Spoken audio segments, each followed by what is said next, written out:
안녕하세요. 오늘은 해부학과 방사선학에 대해서 여러분들과 함께 보도록 하겠습니다. 자, 먼저 이제 개요를 보게 되면은 방사선학이 사실은 우리가 해부학적으로 볼 수 있는 이미지를 담고 있다고 생각하시면 되죠. 그래서 이거는 의료에 사용할 수 있는 여러 가지 방사선학을 이용해서 질병 진단도 하고 치료도 하고 또 우리가 생리학적으로 또 병리학적으로 또 생화학적 연구를 하는 그런 학문인데 우리가 이제 해부학을 배웠기 때문에 이런 진단 검사에 대해서 같이 관련해서 좀 한번 알아보도록 하겠습니다. 먼저 이제 우리가 흔히 알고 있는 것은 엑스레이라고 하는 거죠. 그래서 X선을 이용하는 분야 또 방사성 동위원소를 이용하는 핵의학 분야로 우리가 보통 나눠지게 되고요. 그 다음에 이제 X선을 이용한 질병의 진단은 X선이 신체 내의 조직이랄지 또는 이물 등에 대해서 흡수 또는 산란되는 차이에 의해서 C선의 이제 레이 종류가 여러 가지가 있는데요. 그 C선의 강도 변화를 필름 또는 또 형광 물질에 투영시켜서 이런 것은 뭐 결국은 더 우리 눈에 잘 보이게 하기 위한 방법입니다. 그래서 또 그 투과 양상에 따라서 판정을 하게 되고요. 특수검사할 때는 이런 염색약 기능을 하는 조영제랄지 형광판, TV 또는 컴퓨터 또는 정전기를 이용해 가지고 진단을 하게 되는데 이제 진단율을 높이게 되는 거죠. 자, 임상에서는 진단방사선, 뭐 치료방사선, 핵의학 이렇게 분류하기도 합니다. 그래서 이제 과도 분과가 돼 있죠. 진단방사선과, 치료방사선과, 그 다음에 핵의학과 이렇게 종합병원이나 대학병원에는 나눠져 있습니다. 자, 이제 뭐 이런 것들에 대한 용어는 여러분들이 참고적으로 보시면 되겠고요. 자, 일단 보시게 되면은 우리가 이제 영상의학이다, 또 중제방사선학이다, 그다음에 핵의학이다 이렇게 있는데 영상의학은 의료에 사용할 수 있는 각종 방사선 이용해서 우리가 진단도 하게 되고 또 치료도 또 그다음에 그 질환에 아까도 얘기했지만 병태생리학적으로 이렇게 생화학적으로 연구를 한 학문을 얘기하고요. 중제 방사선을 한다는 거는 방사선, CT 초음파, 영상장치의 그런 유도하에 우리가 수술을 안 하면서 검사나 진단을 하는 또 치료를 가지고 하는 연구하는 학문이 이제 중제 방사선학, 그래서 인터벤션이란 말이 들어가 있습니다. 그 다음에 핵의학이라는 거는 방사성을 띠는 그 핵물질을 이용해서 의학에 응용하는 학문이고요. 핵의학적 진단의 가장 큰 장점은 우리가 X선을 이용해서 또 진단 방법은 그 순간 영상만 접해서 실제로 보이는 부위가 우리가 얼마나 기능을 수행하는지 알 수 없는 단점이 있었는데 핵의학에서는 실제적인 기능의 정도에 따라서 영상이 나오게 되기 때문에 기능 판별에 아주 유리하죠. 그래서 점점 이제 그 치료법, 방사선과 관련된 특히 뭐 우리가 알고 있는 방사성 동위원소 이런 것들과 관련해 가지고 점점 발전을 하고 있죠. 그래서 지난 작년인가요? 이제 우리가 제일 먼저 그 중입자라는 걸 이용해 가지고 그것도 역시 방사성 동위원소인데 이제 빅 아이언 세라피라고 하죠. 그래서 무거운 게 아니고 크다, 무거울 중자죠. 크다라는 의미, 뭐 무겁다. 그래서 중간이라는 의미가 아니고 이렇게 빅 아이언이라고 하는데 그거만 해도 엄청 이제 크기 때문에 거의 그거 하나의 건물을 따로 지어서 이렇게 거기서 이제 치료를 할 장비가 들어와 있을 만큼 굉장히 지금 점차적으로 뭐 비용은 비싸지만 이런 여러 가지 우리가 검사법이 굉장히 많은 발전을 하고 있다는 걸 알 수가 있습니다. 뒤에 나오면서 나오는 그런 여러 가지 검사와 관련해서 방사성 동위원소는 더 설명을 하도록 하겠습니다. 일단 우리가 이제 해부학과 관련해서 방사선학 또 그다음에 엑스레이라고 하는 거를 보시게 되면 우리가 가장 잘 아는 몸 속을 일단 그쵸? 이렇게 검정색 필름으로 우리가 보실 수가 있죠. 그래서 투가 되는 곳은 어떤 컬러로, 투과가 되지 않는 곳은 어떤 컬러로 이렇게 나눠져 가지고도 얘기할 수 있는데 다시 언급하도록 하겠습니다. 중제 방사선학이라는 것은 우리가 이렇게 지금 복부 쪽에다가 이렇게 초음파를 갖다 대서 푸르블을 이용해 가지고 하는 이런 치료법을 얘기를 하고요. 진단법을 얘기하고요. 그다음에 핵의학의 이제 이미지를 보시게 되면 이런 상태로 우리가 또 해부학적 구조와 그다음에 그쪽에 우리가 병터랄지 이런 것들을 확인을 하실 수가 있습니다. 자, 방사선 요법을 보시게 되면 우리가 이제 라디에이션 세라피라고 하는데 X선 또는 뭐 감마선, 그다음에 전자방사선이랄지 전자선, 양자선, 뭐 중성자선 이런 입자 방사선을 이용해 가지고 주로 하는 것은 방사선 요법 들어보셨겠지만 이제 항암 요법과 같이 이제 악성 종양 치료를 목적으로 하는 그런 치료법에 속합니다. 그래서 암세포가 주위의 정상세포보다 방사선 감수성이 높은 점을 이용해 가지고 정상세포 손상을 가능한 최소로 억제하게 되면서 그다음에 암세포를 이제 파괴하는 그런 요법을 얘기를 하죠. 자, 방사선 투과에 대해서 먼저 보시면 이제 X선 같은 방사선이 자유롭게 투과할 수 있는 성질을 지칭하는 거를 얘기를 하고요. 그 다음에 이제 인체에서는 아까 얘기했지만 투과가 되는 곳. 그래서 이제 폐는 공기로 차 있잖아요. 그래서 이렇게 까맣게 보이면서 투과가 된 상태를 필름 이미지에서 확인을 하실 수가 있고, 이제 투과가 안 될 경우에는 뼈 같은 것은 투과를 못 하고 있는데, 이럴 때 X선 같은 방사선을 어떤 물질에 쪼일 때, 방사선을 쪼인다고 하죠. 자유롭게 투과되지 않고 흡수가 돼 버려가지고 필름상에는 희게 이렇게 나타납니다. 그래서 이제서는 뼈, 이런 치밀한, 그쵸? 틈이 안 보이는 구조물이 방사선 불투과성 물질에 해당이 되게 되고요. 그리고 이제 이에 비해서 아까 얘기했지만 폐는 이렇게 검게 나타난다. 이거를 방사선 투과가 된다라고 얘기를 합니다. 지금 보시는 것처럼 이제 환자의 표면에다가 치료 부위를 표시를 한 다음에 그 부위만 우리가 이제 쪼이게 되는 거죠. 자, 그 다음에 이런 여러 가지 특징이 있는데요. 지금 보시면 직진성이라고 해서 이것은 X선 영상을 선명하게 나타내 주는 역할을 하고요. 치료 시에 방사선이 치료 부위에 정확히 도달할 수 있도록 해줍니다. 산란성 같은 경우는 이제 밀도가 높은 물질에 도달하면 산란이 더 커지게 되고요. 밀도가 낮은 물질에서는 산란성이 적어집니다. 그래서 밀도가 큰 물질은 투과보다 산란이나 흡수 작용을 하기 때문입니다. 그리고 이제 그 X선 기계를 다루는 이제 방사선사 분들은 이런 산란성에 의해서 X선이 이렇게 우리한테 유해할 수 있기 때문에 주의를 해야 한다고 하는데, 이것은 그 방사선사뿐만 아니라 의료진도 굉장히 의료인들도 많이 노출돼 있죠. 특히나 이제 뼈를 다루는 수술이나 그다음에 어떤 걸 확인을 할 때 보통 이제 포터블 엑스레이라든지 이런 C암 같은 그런 방사선 기구들이 들어와서 뭐 그 안에 있는 어떤 수술을 했다든지 시술을 하고 나서 제대로 위치를 잡았는지 확인할 때 그런 포터블이 들어오게 되는데, 그때 당시에 더 굉장히 고농도의 이런 방사선이 쪼일 수 있는 그런 환경들이 불가피하게 생깁니다. 그럴 때도 우리가 그 유해성에 대해서 대비를 해야 되거나 그렇죠. 자, 이온화를 보게 되시면 이제 용액 중의 물질이 양이온이나 음이온으로 이제 해리된 걸 얘기를 하는데요.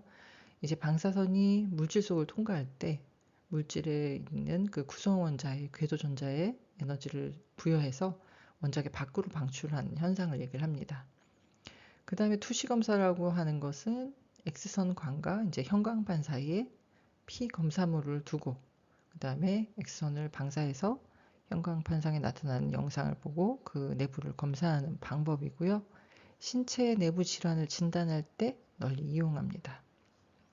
그 다음에 이제 음영 대조법은요, 이제 우리가 컨트라스트 테크닉이라고 하는데, 단순 엑스레이 촬영 검사나 이제 형광 투시 검사는 조직의 밀도 차이에 따라서 음영이 다르게 이렇게 보이게 되거든요. 복강 같은 신체 부위 장기를 진단할 때는 그 음영 차이가 뚜렷하지 않기 때문에 우리가 조영제라고 하는 염색제 역할을 해주는 것을 이제 사용하게 됩니다. 그리고 바륨 섭취에 대해서 보게 되면은 지금 이 황산 바륨이라고 하는 걸 입으로 마신 후에 식도 위 12장을 보통 촬영할 때 이 바륨 섭취를 하게 되고요. 그 다음에 이제 황산 바륨염이라고 해서 이렇게 또 그 X선 촬영할 때 사용하는 우리가 이제 조영제인데 백색 무치 무미의 가루입니다. 성분은 이제 똑같죠, 그쵸? 근데 이제 이런 것들은 입으로 마시는 것이고, 그 다음에 또 조영제를 이렇게 가루로 되어 있는 것도 있고 그렇습니다.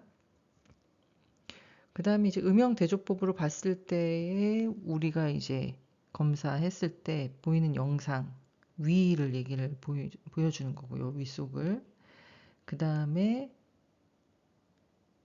지금 보시게 되면은 이제 바리움 섭취했을 때 또 이렇게 컨트라스트 돼가지고 이렇게 보이는 그런 바리움 먹고 났을 때 우리가 위랄지 이제 이런 여러 가지 부위를 확인을 하실 수가 있습니다. 자, 그 다음에 이제 소장, 아까 이제 스몰 인테스틴이나 이런 것들 조영술에 대한 건데요. 이제 황산 바륨 이제 소장을 통과하면서 바륨이 회 맹장 부분 통과할 때까지 시간대별로 이렇게 촬영을 하는 방법입니다. 그 다음에 이제 바륨 이네마라고 하는 것이 있는데요. 대장에 있는 병터를 발견하기 위해서 항문으로 바륨을 집어넣어주고 촬영하는 방법입니다. 엑선 촬영 방법이고요. 바륨이라는 거는 엑선 촬영하게 되면은 하얗게 보이게 나오는 그런 물질이고요. 이걸로 정상적으로 보이지 않는 대장 구조를 또 확인하실 수 있습니다. 그 다음에 요오드 제제의 조형적, 그래서 아이오다인이 나왔죠. 그래서 심혈관 조형을 하게 되면은 아까는 우리가 이렇게 하얗게 보이거나 검게 보이거나 이런 것들로 확인하실 수 있었는데 이렇게 지금 보시면은 이게 이제 심혈관 조형술 한 상태인데요. 지금 보면은 이게 이제 뭡니까? 코로나리 아테리죠. 그래서 우리가 이제 그런 조형제를 투입해서 심장과 이제 보통 큰 혈관에 대한 엑스레이를 이렇게 촬영하게 되면 이렇게 보입니다. 자, 그 다음에 이제 동맥 조형술 보시게 되면은 우리가 이제 동맥 조형 같은 경우는 이제 혈류에다가 여기도 마찬가지로 조형제를 주입을 하고요. 그 다음에 엑선 촬영을 하는 그런 동맥 촬영법입니다. 그래서 혈관의 모양, 그 다음에 또 주행을 조사하면 이제 이걸로 동맥 자체의 병터, 어느 부분이 문제가 있는지 그 부분뿐만 아니라 간접적으로 이제 동맥 주변 부에 있는 조직에 그런 문제가 있는 부분도 확인을 하실 수가 있습니다. 그림으로 보시면 이제 이쪽을 이렇게 보이시죠. 그래서 지금 보시면은 이것은 겨드랑이 동맥 검사인데요. 이제 혈전으로 인해서 폐쇄되어 있는 그런 영상들을 여러분들이 확인하실 수 있습니다. 그리고 정맥 조형은 우리가 이제 이것도 마찬가지로 조형제를 넣습니다. 그래서 우리가 찍어서 정맥에 이제 X선 검사법입니다. 이거는 뭐 동맥에다 하면은 당연히 동맥 조형이고 정맥에다가 하게 되면 이제 정맥 조형이라고 부르고요. 그 다음에 이제 담낭 조형이라는 것은 말 그대로 우리가 이제 담낭에 있는 문제가 있는 병이 있는 부분 변화를 알기 위해서 사용하는 이제 방사선 촬영 기술이다 이렇게 보시면 되겠습니다. 그래서 지금 이 사진을 통해서 우리가 담낭 조형술의 이미지를 보실 수가 있는데 지금 보시는 것처럼 뭐 여기는 겨드랑이 쪽을 얘기하니까 지금 이게 휴메러스라는 걸 여러분들이 알고 계셔야 되겠죠. 클라비클도 보이고 그쵸? 사진을 이제는 해부학적으로 우리가 다 배웠기 때문에 여러분들이 이런 지금 지나가는 이런 척추뼈랄지 어느 위치쯤 있다랄지 이런 것들도 좀 이제 캐치가 좀 되실 겁니다.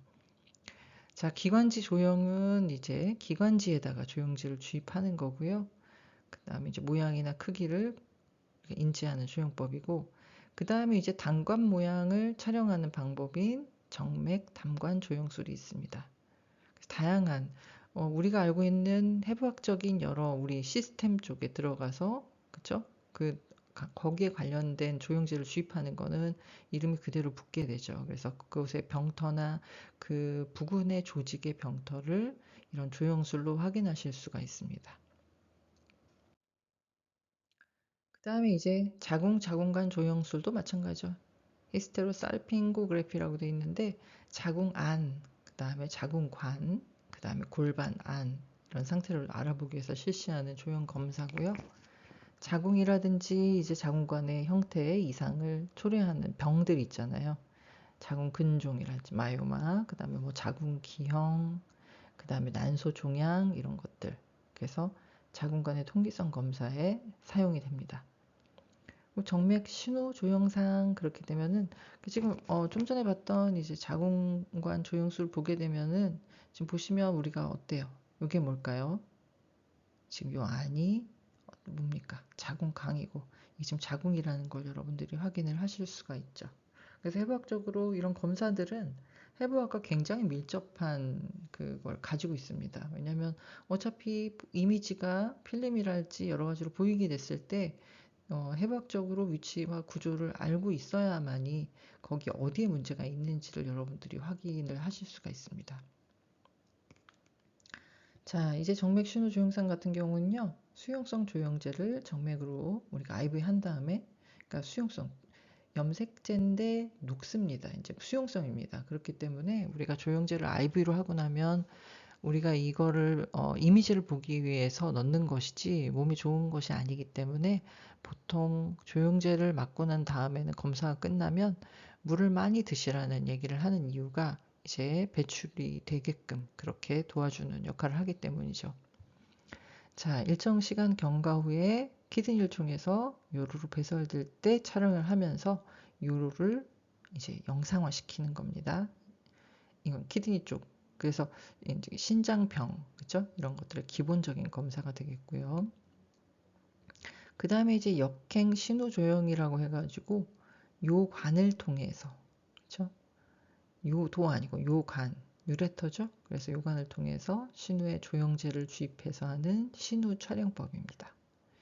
그 다음에 림프관 조영 같은 경우는 림프관에 조영제를 주입해서 그 다음에 다리에 분포된 림프관을 X선으로 이제 검사하는 거죠.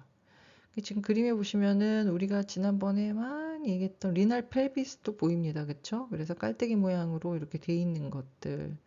그 다음에 이게 뭡니까? 이제 블레더로 모아지는 이거는 뭡니까? 유레터죠, 유레터. 다 보실 수 있죠. 우리 이미 다 배웠던 구조들입니다.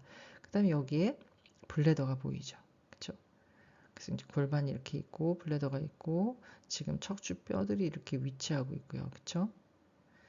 자, 그 다음에 이제 림프관 조형 같은 경우는 림프관에 조영제를 주입해가지고 다리에 분포된 림프관을 우리가 또 엑스레이 통해서 검사하는 방법이고요. 그 다음에 이제 척수, 우리가 이제 스파이널 코드 보는 건데요. 척수강 조영상을 이제 형성하는 방법입니다. 그래서 지금 보시면은 척추뼈가 있고 여기 지나가는 이제 척수에 대한 조영술이라고 생각하시면 되겠죠. 자, 그 다음에 이제 침샘관 조형을 보시게 되면은 이제 이렇게 옆에서 지금 보이는 이미지를 보실 수가 있는데, 그렇죠?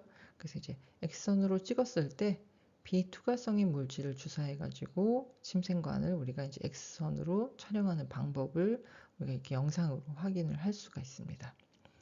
그래서 우리가 지난번에 얘기했지만 침샘, 아카선, 이하선, 설하선, 그쵸? 위치에 따라서 이미 배웠었는데요. 그리고 디지털 감산 혈관 조형이라고 하는데요. 이거 같은 경우에는 우리가 먼저 혈관 조형할 부분을 단순 촬영을 일단 하고요. 그 다음에 혈관 조형을 해서 두 가지 이제 촬영 정보를 가지고 이제 컴퓨터에 입력을 시켜서 두 번째 촬영 정보에서 첫 번째 촬영의 정보를 빼면 혈관만 깨끗이 조형하게 되는데 이게 이제 혈관 부분의 영상을 더욱더 선명하게 얻는 방법이라고 생각하시면 되겠습니다. 그래서 이런 방법이 있는데 보시면 혈관의 모습이 굉장히 잘 보이죠. 그렇죠? 그래서 이런 조형법이 있고요.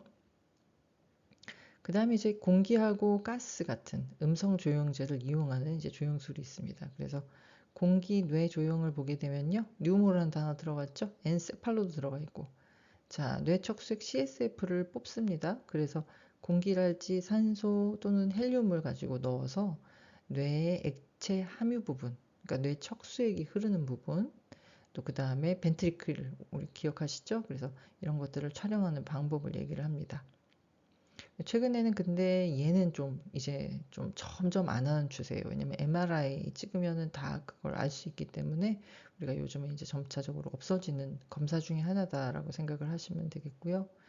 그 다음에 이제 관절 조형에 대한 걸 보시면 이제 관절의 세부적인 구조를 보기 위해서 관절 속에다가 조형제 넣어서 이제 관절의 구조를 알 수 있는 X선 촬영 방법이다 생각하시면 되겠습니다. 그래서 관절 조형은 손목뼈, 관절강 이렇게 지금 보이시죠? 그죠? 여기가 이제 손 허리 부분이 되겠고 지금 이쪽에 우리가 카팔 터널 신드롬 얘기하면서 제가 이제 여기에 있는 뼈들에 대한 얘기를 했었는데 이럴 때 이제 여기를 찍어 보면은 뭐 염증이 있다랄지 여러 가지 이제 알 수 있겠죠. 또는 관절 변형이 있다랄지 여러 가지를 알 수 있습니다. 자, 그다음에 이제 입체 촬영법을 보시게 되면 단층 촬영 그래서 이제 여러분들이 잘 알고 계시는 거는 컴퓨터 단층 촬영입니다. 컴퓨티드 토모그래피라고 해서 CT라고 부르죠. 그래서 어쨌든 단층 촬영은 말 그대로 단층을 촬영을 하는 건데요. 피사체의 이제 한 단면을 영상으로 묘사하기 위한 촬영법이고요. 보통 이제 엑스레이는 한 방향에서의 투영상이죠. 보통 우리가 찍어 보셨으니까 알겠지만 우리가 이제 꼭 앞에서 뒤로 이제 찍을 때 이렇게 가슴 쪽을 갖다 밀착시켜 가지고 하게 되는데 그러니까 앞에서 뒤쪽으로 처방이 나게 되면은 그 방향에서 것만 보이게 되죠. 그래서 이제 엑스레이 통과 방향에 따라서 중첩상이 되기 때문에 인체 구조를 직접적으로 나타내는 것은 되게 불가능하죠. 자, 그다음에 이제 CT를 보시게 되면 폭이 좁은 그런 이제 엑스레이를 이용해 가지고 인체 주위를 이거는 360도 돌아가면서 투사를 해서 여기서 나온 정보가 이제 이런 검출기라는 데 모아져서 컴퓨터로 계산해서 인체 단면 영상을 보여주는 촬영법입니다. 그래서 우리가 너무나 잘 알고 있는 CT고요. 이렇게 이런 모습으로 이제 찍게 됩니다. 그러면 이미지는 어떻게 보이느냐? 이렇게 단층으로 여기를 왔다 갔다 하면서 우리가 들어갔다 나갔다 하면서 이렇게 찍게 되는데 그 해당되는 부위를 뭐 우리가 이제 흉부 CT 찍는다 그러면 이쪽만 하게 되고요.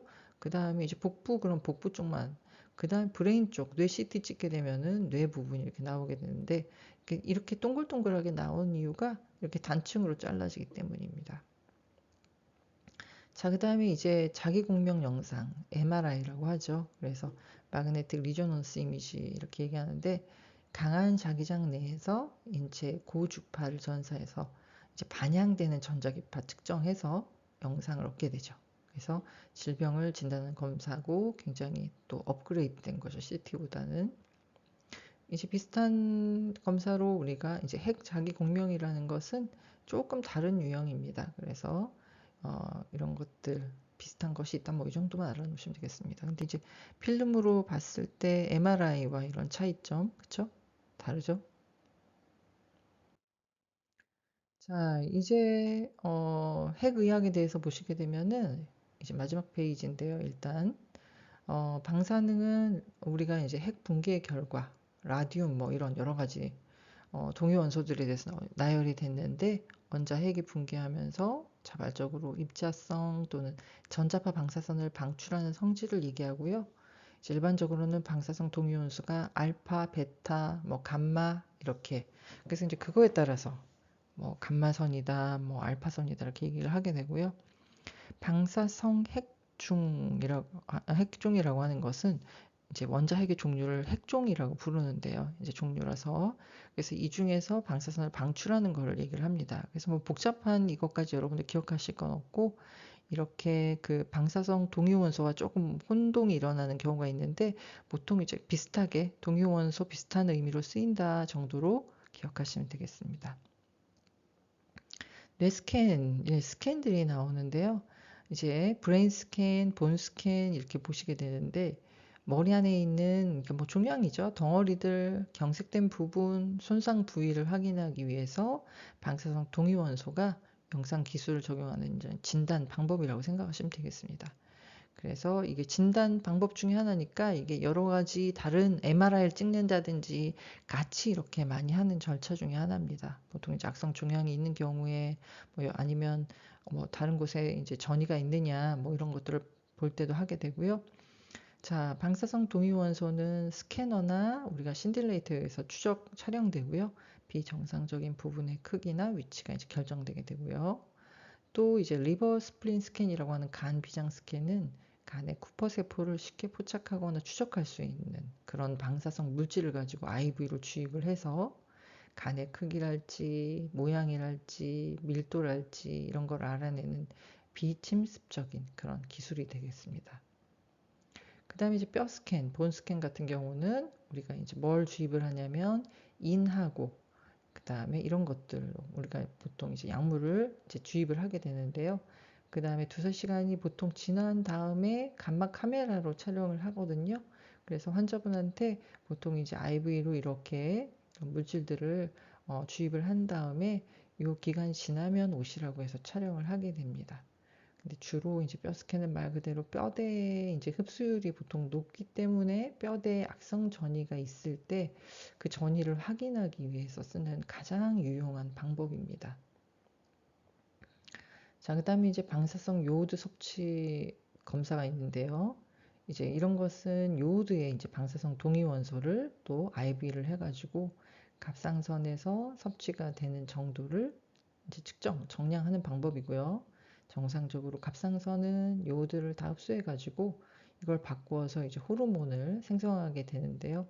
이걸 이용해서 갑상선 호르몬 생성 활동을 가지고 또 파악을 해보는 방법입니다. 자, 일단 지금 첫 번째 시간은 이렇게 마무리하고 다시 두 번째 시간으로 이어지겠습니다.